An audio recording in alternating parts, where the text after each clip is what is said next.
Hello learners, here is a quick tutorial on how to use Autodraw.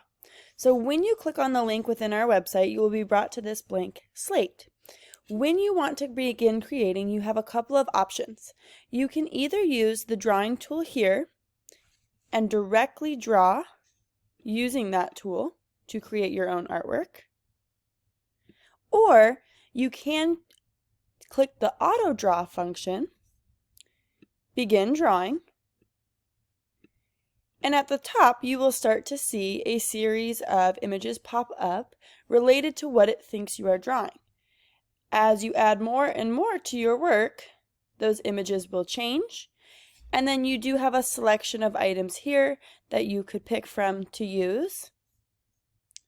And then you can have some design elements of changing the colors or filling in your shapes with certain colors as well, just by clicking in the space you want to fill. And then of course, right here in that big T on the left-hand side that says type, you can add in some different labels, placing them where you would like them to be next to your picture.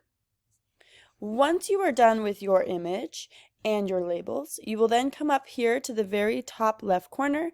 You will click the three lines. You will hit download. This will download your file and then you can upload it into Canvas. Have fun creating!